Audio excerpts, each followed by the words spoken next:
Olá pessoal, esse vídeo aqui vai ser um react aqui a um vídeo da Juliana Cavalcante. Ela fez um vídeo, né, que ela fala do Deus Ipsistos, né, e a relação disso com Javé, e particularmente com uma passagem ali em Atos dos Apóstolos, né. Então o argumento principal dela vai ser que ali os cristãos, eles adoravam a Deus e adoravam a Zeus também, indistintamente. Havia uma troca, um intercâmbio, né? Então, as pessoas, o cristianismo era plural, né? Ele admitia vários cristianismos, né? Então, não havia unidade nem mesmo quanto ao que você estava adorando, né? Que é um tema central, né? Nem em relação a esse tema havia. Tinha gente que adorava a Zeus, né? Não adorava Jesus, né? Então, e era cristão. Isso na perspectiva da Juliana Cavalcante, né? Ela vai chamar ali um texto de Atos dos Apóstolos, em 16:16, em que uma mulher com espírito pitônico se dirige a Paulo e seus companheiros dizendo: Estes homens são escravos do Deus Altíssimo, eles vos anunciam um caminho de salvação. E depois essa mulher acaba sendo exorcizada por Paulo, né? Não ficou claro para mim se a Juliana entendeu que esta mulher seria cristã. Assim, pelo texto, tudo indica, como fala uma mulher com espírito pitônico, um adivinho, né? É, parece claro que não é uma mulher cristã que está falando, né? E a fala de Deus Altíssimo, né? É a fala dela, é ela que está falando, né? Então, ela está remetendo a isso. Espírito, ela não está dizendo que os cristãos adoram a Zeus. Não está dizendo isso. E que o termo Deus Altíssimo seja usado similarmente lá a Zeus, ok, tudo bem. Agora, daí você concluir que os cristãos não sabem a quem eles estão adorando a Deus ou a Jesus, aí eu acho que já tem um salto, né?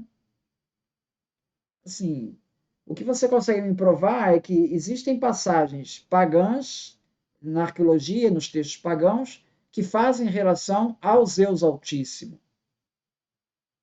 Sim, assim como tem a passagem Senhor Jesus, o termo Senhor, Kyrios, também ele é um termo que é extraído aí do paganismo e está sendo usado aí para Jesus. O termo Evangelho é um texto que era usado no paganismo, estava sendo usado agora como Jesus. Então, por acaso, alguém confundiu o Evangelho com o significado lá do paganismo? Então, eu acho que essas absorções aí não significa que esteja havendo uma confusão. Quer dizer, os cristãos adoravam a Zeus, eles frequentavam o templo de Zeus. É isso que está sugerindo? Isso não está claro nos textos. O que está claro é uma semelhança aí de termos, que está sendo apropriado pelos cristãos. Né? Não é isso que está aparecendo? Aí ela faz referência. Philon usava esse termo Deus Altíssimo apenas para os não-judeus.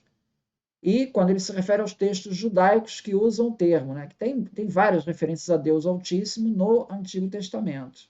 Né? Encontra Celso, capítulo 5, 41, Celso irá se referir à semelhança entre cristãos e pagãos, com o uso do mesmo termo. Ora, penso indiferente chamar a Deus de Zeus Altíssimo, Zen, Adonai, Sabor, entre os egípcios. Isso é o Celso falando. Pausânias, em descrição da Grécia, se refere a Zeus em Corinto como terceiro Altíssimo. No mesmo livro, se refere a templos dedicados a Zeus Altíssimo.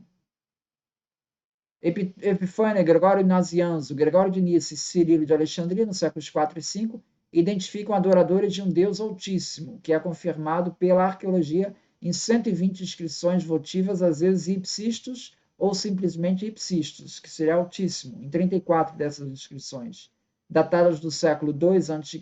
ao 4 depois de Cristo, na bacia do Mediterrâneo. Essas inscrições todas encontradas na bacia do Mediterrâneo Oriental, em torno do Mar Negro, Egito e Oriente Próximo.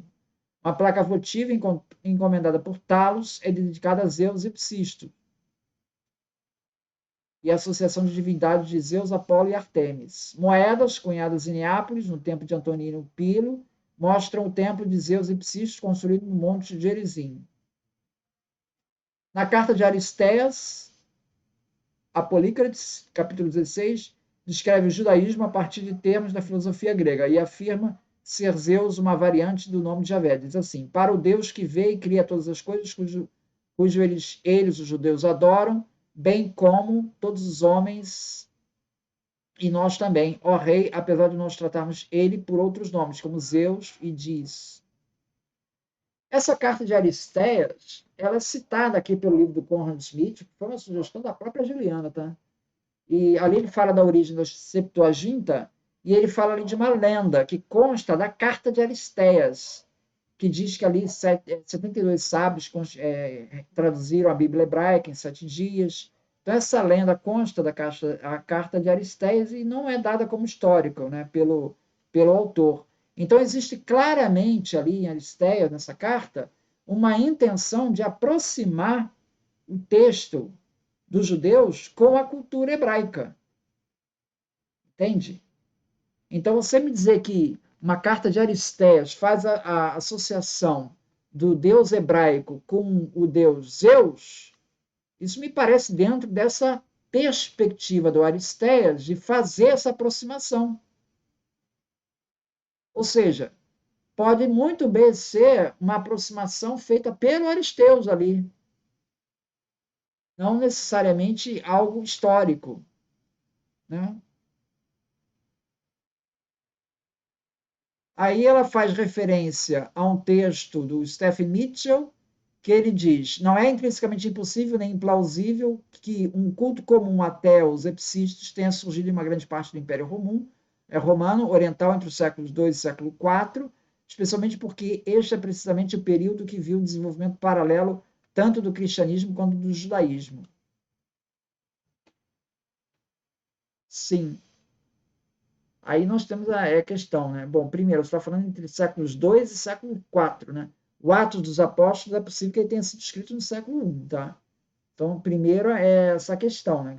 Se foi escrito por Lucas, logo depois do Evangelho de Lucas, ele estaria logo depois ali, quase que uma continuação. Muitos acreditam que o Atos dos Apóstolos é quase que uma continuação do Evangelho de Lucas. O Evangelho de Lucas ele dividiu em duas partes, tá? Então, isso colocaria ele lá para o século I, junto do Evangelho de Lucas. Então, veja, a Juliana está se baseando numa datação que não é a majoritária. O majoritário, segundo Jonathan Bernier, coloca aí o Atos junto de Lucas, tá? Lá nos anos 80, século I ainda. Bom, mas então o Mitchell está indo, então, né, a Juliana está pegando esse argumento do Mitchell, né? Que havia um culto comum entre Zeus e o cristianismo, né? É isso que ele está querendo sugerir, né? Ocorre que há controvérsias nesse argumento do Mitchell, né? Eu vou citar aqui em anexo aqui a literatura do Marco Stein, do Glenn Warren e do Nicola Belaish, tá?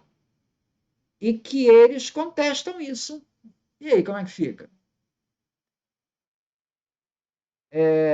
Contestam essa perspectiva.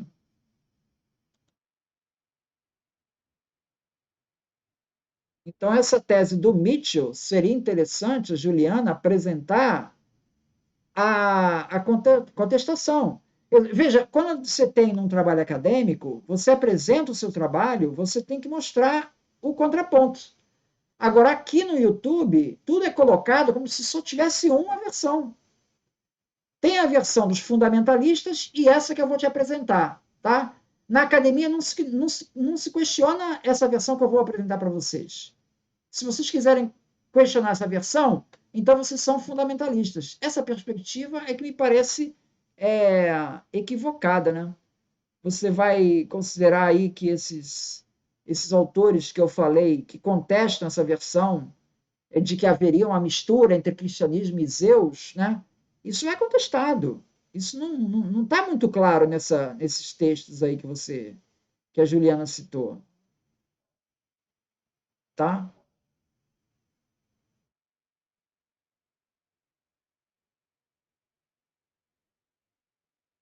Tem um texto do Crossan, né? Que é um texto do Crossan, que é Em Busca de Paulo, né? Que ele fala dessa aproximação.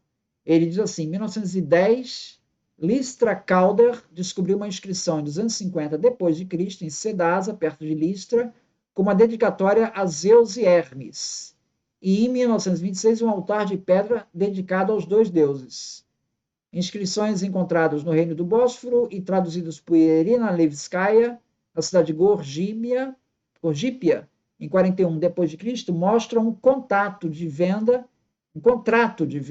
né, de uma escrava tendo a sinagoga por testemunha, tá?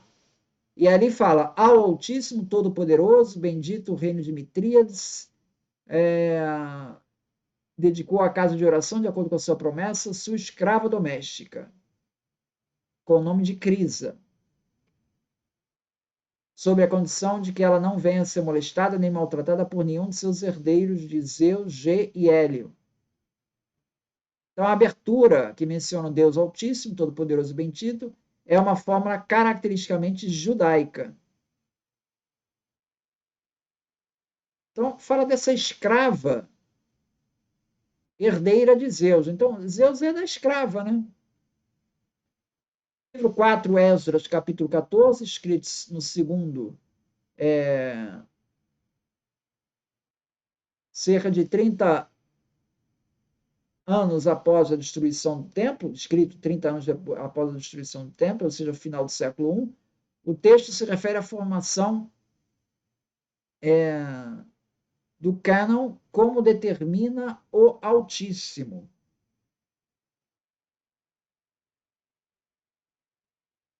Os salmos encontrados em Qumran, 11q, Salmos 27.11, se diz que Davi falou por meio da profecia que lhe havia sido dada pelo Altíssimo. O Salmo 82, em uma perspectiva politeísta, destaca o papel de Javé em uma Assembleia de Deus, todos filhos do Altíssimo. Isso aqui é citado aqui no Conrad Smith. Então, essa referência de Altíssimo aparece, inclusive, lá no Salmo 82, dentro de um contexto de politeísmo. Seria isso, foi um resquício de politeísmo que ainda sobrou ali nos Salmos, segundo Conrad Smith. Daí que vem esse termo Altíssimo, que se destaca entre os demais. Então, esse termo Altíssimo originalmente vem lá de um contexto para destacar em relação aos demais deuses. Bom, então o que temos é isso, ou seja, nós temos um texto aí do Mitchell que faz essa associação, mas não temos críticas a esse texto, que dizem que não dá para forçar essa associação, ela não está absolutamente clara, que os cristãos estão frequentando o templo de Zeus. Não há como dizer isso. Ou seja, você tem, na verdade, pode muito bem ser a apropriação de um termo pagão, essa referência ao termo Altíssimo, que já aparece ali nos textos em hebraico. Então, é uma apropriação que já havia sido feita lá pelos judeus, que já aparece em Salmo 82.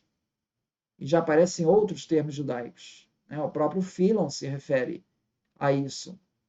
Então, dizer que por conta disso, podemos dizer que cristãos frequentavam templos de Zeus e vice-versa, não temos elementos para isso. Né? Então é isso. Muito obrigado, então.